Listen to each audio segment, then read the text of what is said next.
Muito bem, parte 2 da resolução de atividades do nono ano, livro Unidade 1, acompanha então com o livro, né, da unidade de matemática ali, da página 30 até a página 32. Vamos iniciar esse vídeo com o exercício de número 9, eu já deixei pronto as substituições aqui.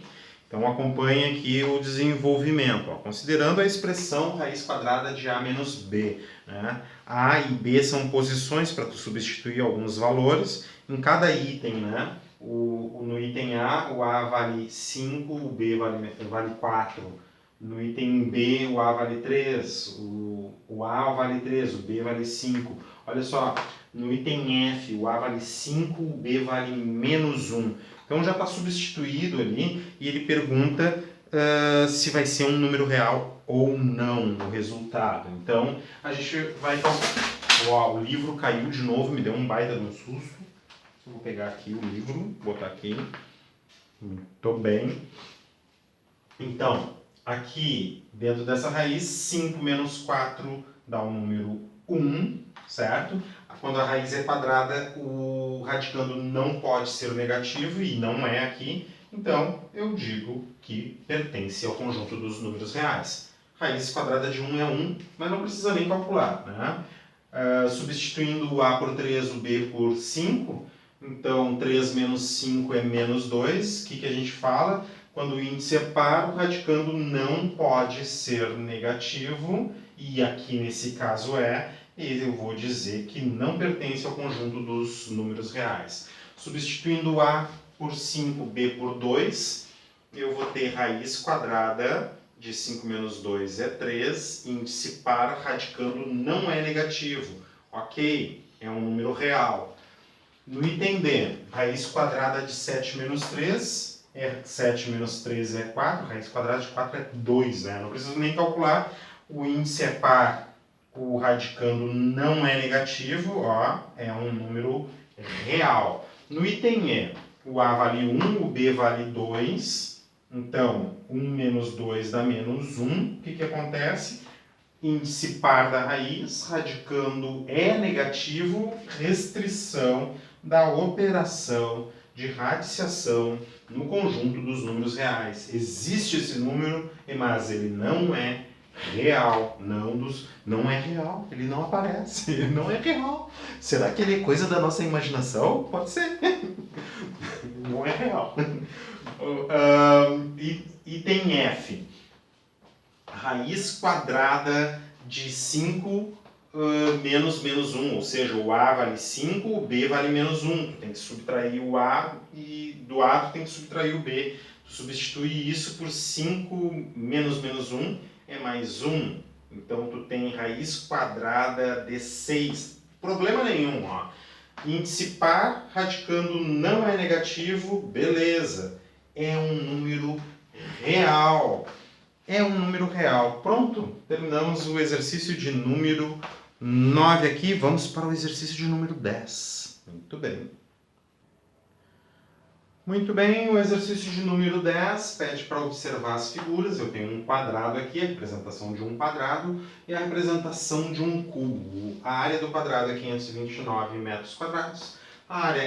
O volume do cubo, 1.728 metros cúbicos.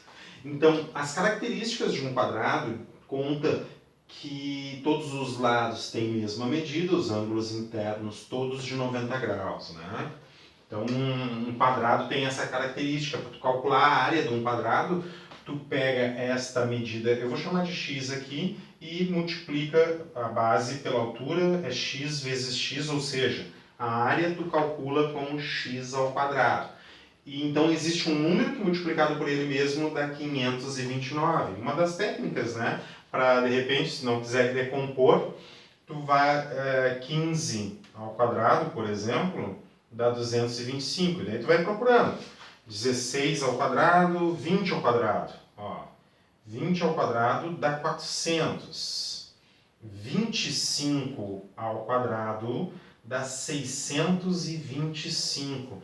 Então, esse 529 tem que ser um número entre 20 e 25 e que termina em 3. 21 ao quadrado termina em 2, 22 ao ao quadrado termina em 4, 23 ao quadrado termina em 9. Vamos verificar se o lado é 23. 23 vezes 23, 3 vezes de 23 dá 69, 2 vezes de 23 dá 46. Dá 9 aqui, 6 mais 6, 12, 529 é o lado, porque 529 é a área.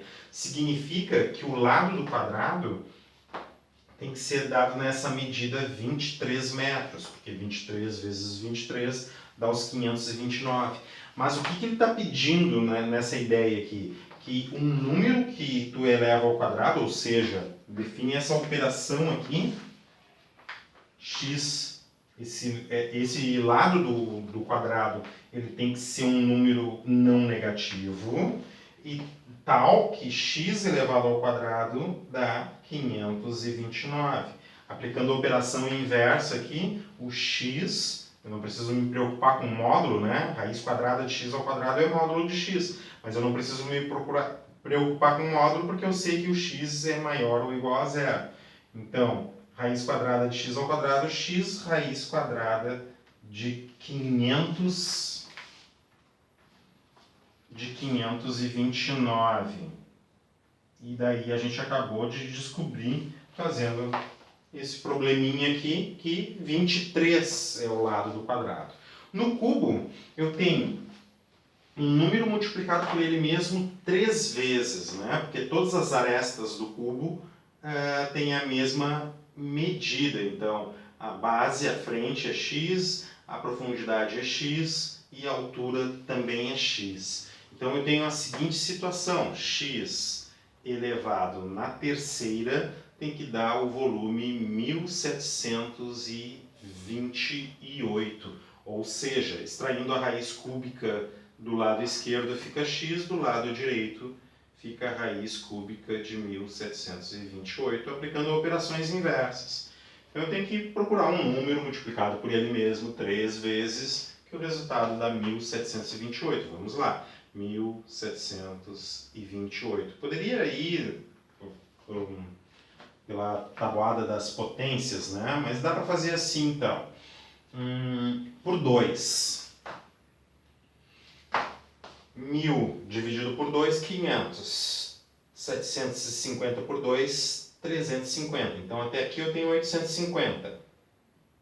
850 mais 14, a metade de 28. 864. Dividido por 2, 432. Dividido por 2, 216. Por 2, 108. Por 2, 54. Por 2, 27. Por 3, 9.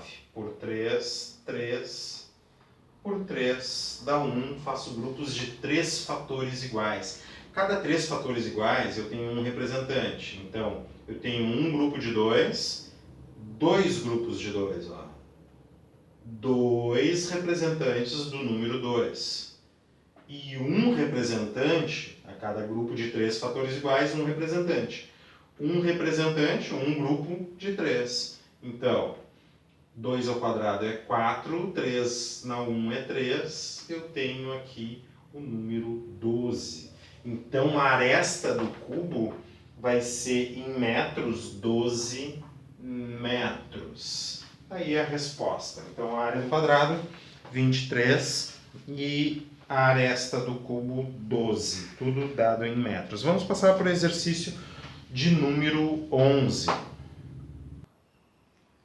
No exercício de número 11 é para simplificar as duas expressões para ao final responder qual item, né, não resulta em um número real. Vamos verificar então aqui, ó, o item A, raiz cúbica, eu vou calculando as raízes mais internas. Então, é a raiz cúbica de 8 é o número 2, menos a raiz quadrada de 100 é o número 10. Por decomposição, tu verifica isso. E raiz de índice 4 de 16. 16 são 4 fatores de 2, então o representante é 2. Continuando a expressão aqui, raiz cúbica de 2 menos 10 é de menos 8. sobre o número 2. Então, um número multiplicado por ele mesmo 3 vezes que dá menos 8. Esse número tem que ser negativo, né? Para multiplicar por ele mesmo 3 vezes para dar menos 8. E menos 2 vezes menos 2 vezes menos 2 dá menos 8. Decompõe o 8 para tu ver. Então, fica menos 2 em cima, dividido por 2 embaixo, dá menos 1. Olha, esse aqui, menos 1, é um número real. Então, não é o item A. Vamos ver o item B. Simplificando o item B, calculando as raízes mais internas. Então, a raiz quadrada eu deixo ali normalmente, copio 2. Observa que no livro ali não está 2 raízes de 6 ali, né? Quando tem um número na frente de uma raiz, ele está multiplicando, tá? Então, eu indiquei aqui 2 vezes a raiz de 6. Então, fica raiz quadrada de 16, de 16 é 4, mais 3 vezes. Um número que multiplicado por ele mesmo 3 vezes dá menos 27, tem que ser um número negativo. E esse número é 3, né? Então, respondendo, raiz cúbica de menos 27 é menos 3. Então, dentro da raiz eu tenho isso. 2 vezes 4 dá 8, mais 3 vezes menos 3 dá menos 9. E raiz quadrada de 8 menos 9 vai dar raiz quadrada de menos 1. Observa a situação. Eu tenho índice par, radicando não pode ser negativo, ou seja, se for negativo, não pode ser negativo para dar um número real, né? Se for negativo, eu sei que não pertence ao conjunto dos números reais. Qual item não resulta em um número real? O item B não resulta num número real. Muito bem, vamos passar para o exercício de número... Opa, quase caiu o livro de novo. Número 12. Exercício de número 12, então. Chegamos, finalmente. Último exercício da página 32 ali. Quer determinar os valores inteiros que x pode assumir para que cada raiz resulte um número real. Então, quando tu tem uma raiz quadrada aqui, ó, tu só pode substituir x por um número inteiro. O que não pode acontecer? Ele não pode ser negativo. Então, x não pode ser negativo. Então, o que seria a solução aqui para esta equação? Bom, x é um número, tu fala assim, ó, que x é um número inteiro e aqui tu coloca a restrição para x. Do lado direito da barra, tu coloca a restrição para x. Pode escolher qualquer valor inteiro, desde que esse valor inteiro não seja negativo. Tá? X maior ou igual a zero pode ser substituído pela expressão x não é negativo. X é inteiro e x não é negativo. No item B, observa o seguinte, é raiz cúbica do oposto de x. Quando o índice é 3, sei lá, ó, se o x é inteiro, ele pode ser positivo, ele pode ser negativo, até quando tu escolhe um x positivo, aqui o resultado do radicando vai ser o oposto, né? Vai ser negativo. E se tu escolhe um negativo, o radicando vai ser positivo. Mas não tem restrição, porque o índice é ímpar. O índice é ímpar, então tu pode escolher x pertencente aos inteiros. Nem precisamos botar entre chaves aqui. A solução para a raiz cúbica de x é x pertencente aos inteiros. Qualquer inteiro tu pode substituir aqui. No item C tu tem um índice par 1 sobre x. Né? Então, quando o índice é par, né, o radicando não pode ser negativo. E outra coisa, aqui ó, no denominador, o denominador ele nunca pode ser zero. Então, tu pode substituir por qualquer inteiro que tu quiser, desde que ele seja um inteiro positivo, porque zero não pode. Então, aqui tu tira a restrição da igualdade, né? Tu tira a permissão da igualdade. Então, tu pode escolher qualquer número inteiro, desde que esse inteiro seja positivo. Então, qualquer número inteiro positivo. Então, daí a gente pode substituir x por 1, por 2, por 3, por 4, sim, qualquer inteiro positivo. Aqui, no item A, eu posso substituir x por 0, por 1, por 2, por 3, por 4, por 5, tranquilo. No item B, eu posso substituir x por qualquer valor, menos 1, menos 2, menos 3, menos 4, 0, 1, 2, 3, 4. E no item C, eu só posso substituir por valores positivos. 0, eu não posso substituir, senão eu teria uma divisão por 0. Então, estão aqui todas as soluções conforme o exercício 12 pede ali, né? Determine os valores inteiros que x pode assumir para que cada raiz seja real. Daí, então, nessas restrições, o resultado disso pertence aos reais, pertence aos reais, pertence aos reais. E aqui a gente termina esse grupo de exercícios no segundo vídeo. Valeu, é nóis, tchau!